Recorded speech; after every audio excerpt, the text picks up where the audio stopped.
นี่คือภาพบรรยากาศตะเวนใจตกอยู่บริเวณบ้านโคกสาตำบลนาจารอำเภอเต่างอยนะตอนแรกใกล้ค่ำมีบุคคาปานคันผสมมาบริเวณต้นไม้ตรงนาบ้านโคกสาตำบลนาจารต้นหน้าได้มีการเกี่ยวข้าวทุกมื้อเจ้าเกี่ยวข้าวบริเวณนาบ้านโคกสาตำบลนาจารอยู่บ้านต้องฆ่ากันแม่นภาพบรรยากาศการเกี่ยวข้าวที่ประชาชนจะเล่นเชียร์งามเลยเป็นการเล่นบริเวณบ้านโคกสาสุขานี่พาเบิ่งรถเกี่ยวข้าวพี่น้องแล้วก็ตะเวนสวยงามนะตะเวนใกล้ตกทั้งหน้าก็มีต้นตะเวนนะต้นตะเวนแล้วบักเหนือดูต้นสัมสาเลยพี่น้องต้นสัมสาบ้านเฮาเรียกว่าต้นสัมสานะ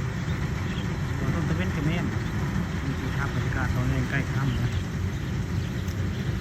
ตอนค่ำภาพบรรยากาศตอนแรงรถเกี่ยวข้าวแล้วก็ตะเวนใกล้ตกนี่คือภาพบรรยากาศบริเวณให้นาบ้านคำขาโคกสาตำบลนาตาล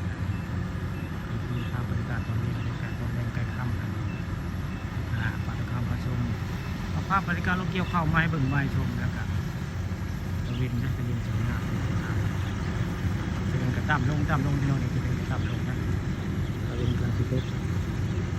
นี่ทางภาพบรรยากาศตะเวนใกล้สิตกอยู่บริเวณทุ่งไร่ทุ่งนา